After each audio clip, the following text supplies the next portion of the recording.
ኤርትራን እንደ ታይዋን አዲሱ የምስራቅ አፍሪካ ትኩሳት ቻይና ኢሳያስን ልታስወግድ ነው።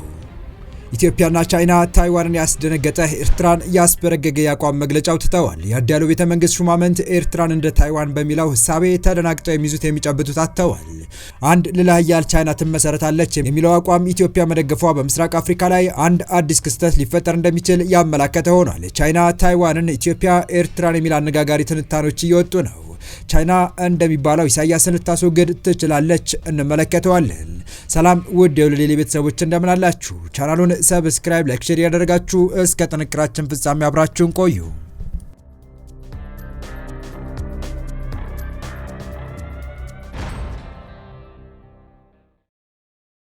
አነጋጋሪ ክስተቶች የማይጠፉበት ምስራቅ አፍሪካ ሌላ እጅግ አስገራሚ ጉዞ መጥቷል። ቻይና ታይዋንን የራሷ ለማድረግ ርጯን እያፋጠነች ባለበት ሁኔታ ኤርትራ የታይዋን ዕጣ ፈንታ ሊደርሳት እንደሚችል ከቻይና በኩል እንዲህ ያለ ሀሳብ እየተንጸባረቀ መሆኑን የሚያሳዩ መረጃዎች እየወጡ ነው።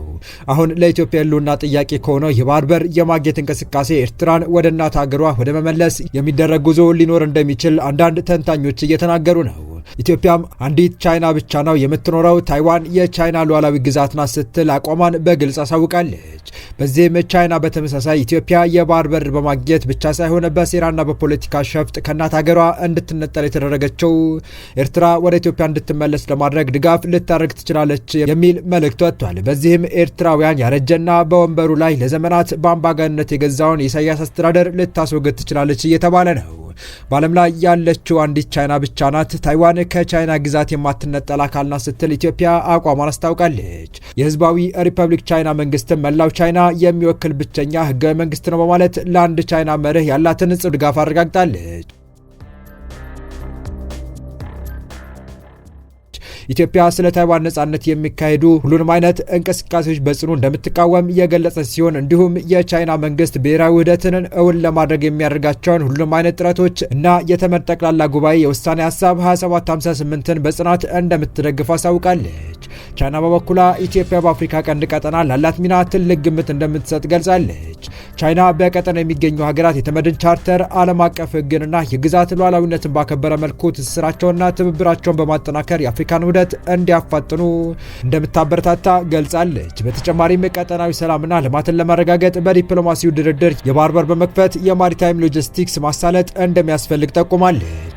ይህ የተገለጸው የቻይና ውጭ ጉዳይ ሚኒስቴር ዋንግ ዩ ከታህሳስ 29 እስከ ጥር 1 2018 ዓ.ም በኢትዮጵያ ባደረጉት ጉብኝት ከጠቅላይ ሚኒስትር አብይ አህመድ እና ከውጭ ጉዳይ ሚኒስቴር ጊዲዮን ጢሞቴዎስ ጋር መወያየታቸው ተከትሎ ሁለቱ ሀገራት ባወጡት የጋራ መግለጫ ነው። የኢትዮጵያ የውጭ ጉዳይ ሚኒስቴር ባወጣው መግለጫ መሰረት ሁለቱ ሀገራት በኢኮኖሚ፣ በንግድ፣ በመሰረተ ልማት፣ በኢነርጂ፣ በትራንስፖርትና በፍትህ ዘርፎች ያላቸውን የሁለትዮሽ ትብብር ይበልጥ ለማጠናከር ቃል ገብተዋል። በተጨማሪም በኢኮሜርስ፣ በዲጂታል ኢኮኖሚ፣ በአርቲፊሻል ኢንተለጀንስ እና በታዳሽ ኃይል ዘርፎች ያላቸውን ግንኙነት ለማስፋፋት መወያየታቸው ተጠቁሟል። ሁለቱም ወገኖች የ26ቱን የቻይና አፍሪካ የህዝብ ለህዝብ ግንኙነት ዓመትን እንደ ድል በመጠቀም የህዝብ ለህዝብ ግንኙነቱን በባህልና በስነ ጥበብ ለማጠናከርና ትስስሩን የበለጠ ለማስተዋወቅ ያላቸውን ፍላጎት በጉልህ ገልጸዋል። የጋራ መግለጫቸው ቻይና ኢትዮጵያ ያስመዘገበቻቸውን አዳዲስ ሀገራዊ የልማት ስኬቶችን ማድነቋን ያመላከተ ሲሆን የኢትዮጵያ ህዝብ ከሀገራዊ ሁኔታ ጋር የሚስማማ የልማት መንገድን በመፈለግና የውጭ ጣልቃ ገብነትን በመቃወም ረገድ ያለውን አቋም ቻይና በጽኑ የምትደግፈው መሆኑን ገልጿል። ሁለቱም ወገኖች በልማት ፖሊሲዎችና ስትራቴጂዎች ውስጥ ቅንጅትን ለማሳደግ እንዲሁም በመንግስት አስተዳደር ልምድ ልውውጥን ለማሳደግና ወደ ዘመናዊነት በሚወስደው መንገድ ላይ እጅ ለእጅ ተያይዘው ለመራመድ ያላቸውን ዝግጁነት ገልጸዋል። ሁለቱ ሀገራት ተመድና ብሪክስን ጨምሮ በባለብዙ ወገን ዓለም አቀፍ መድረኮች በቅንጅትና በትብብር ውጤታማ ስራ በማከናወን የደቡባዊውን የዓለም ክፍል የጋራ ጥቅሞች በአግባቡ ማስጠበቅ መቻላቸውን ገልጸዋል። አክለውም ሁለቱም ወገኖች በዚህ ዓመት በውጭ ጉዳይ ሚኒስትሮቻቸው መካከል አዲስ የፖለቲካ ምክክር ለማድረግም መስማማታቸው ተመላክቷል። በተመሳሳይ የኢትዮጵያ መንግስት ኮሚኒኬሽን አገልግሎት ባወጣው መግለጫ በኢትዮጵያና በቻይና መካከል ያለው ኢኮኖሚያዊ ትብብር በቋሚነት እያደገ መምጣቱንና ይህም በሁለቱ ሀገራት የንግድና የኢንቨስትመንት ግንኙነት ላይ ከፍተኛ መሻሻል ማምጣቱን ገልጿል። መግለጫው አያይዞም የሁለቱን ሀገራት የሁለትዮሽ ንግድ አሁን ላይ ከ13 የአሜሪካ ዶላር በላይ መድረሱን ገልጾ ይህም ቻይና የኢትዮጵያ ቁልፍ የንግድ አጋር በመሆን ያላትን ጠንካራ ኢኮኖሚያዊ ትስስር ያሳያል ብለዋል።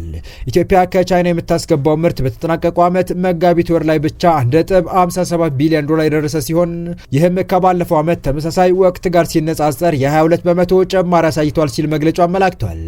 የቻይና ውጭ ጉዳይ ሚኒስቴር ባወጣው መግለጫ መሰረት የዋንጊው የኢትዮጵያ ጉብኝት ከታህሳስ 29 እስከ ጥር 4 2018 ዓ.ም የሚቆየውና ሶማሊያን፣ ታንዛኒያንና ሌሶቶን የሚያካትተው የአፍሪካ ሀገራት ጉብኝት አካል ነው።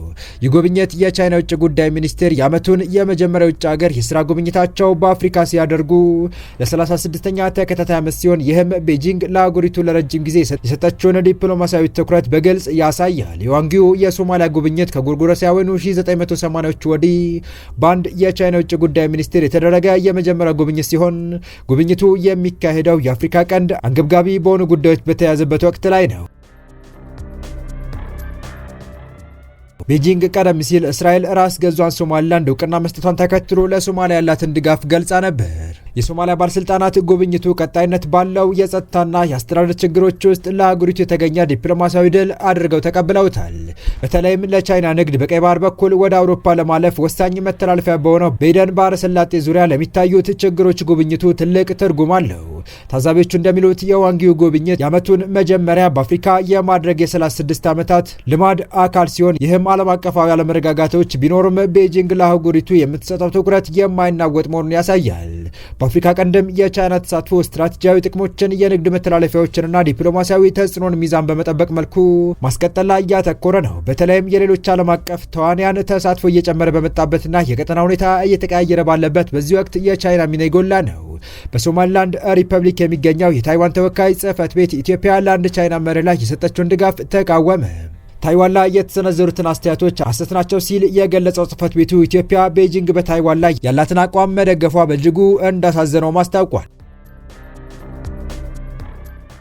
ጽህፈት ቤቱ ይህ ምላሽ የሰጠው የቻይና ውጭ ጉዳይ ሚኒስቴር ዋንጊው ከታህሳስ 30 እስከ ጥር 1 2018 ዓ.ም በኢትዮጵያ ባደረጉት ጉብኝት ከጠቅላይ ሚኒስትር አብይ አህመድና ከውጭ ጉዳይ ሚኒስቴር ጌዲዮን ጢሞቴዎስ ጋር መወያየታቸውን ተከትሎ ይፋ በሆነ የጋራ መግለጫ ኢትዮጵያ ታይዋን ከቻይና ግዛት የማትነጠል አካል ናት፣ በዓለም ላይ ያለችው አንዲት ቻይና ብቻ ናት፣ የህዝባዊት ሪፐብሊክ ቻይና መንግስትም መላው ቻይና የሚወክል ብቸኛ ህጋዊ መንግስት ነው በማለት ለአንድ ቻይና መርህ ያላትን ጽኑ ድጋፍ ማረጋገጧን ተከትሎ ነው። የታይዋን ተወካይ ጽህፈት ቤት በበኩሉ የቻይና ሪፐብሊክም ወይም ታይዋን ሆነ የቻይና ህዝባዊ ሪፐብሊክ የተለያዩ ራሳቸውን የቻሉ መሆናቸውን ገልጿል። በተጨማሪም የተባበሩት መንግስታት ድርጅት ጠቅላላ ጉባኤ ውሳኔ ሀሳብ 2758 ለታይዋን እንደማይጠቅስ እንዲሁም የቻይና ህዝባዊ ሪፐብሊክ ታይዋንን ወይም ህዝቧ በተባበሩት መንግስታት ድርጅትና በተለያዩ ተቋማት እንዲወከል ስልጣን እንዳልሰጠው አጽንኦት ሰጥቷል።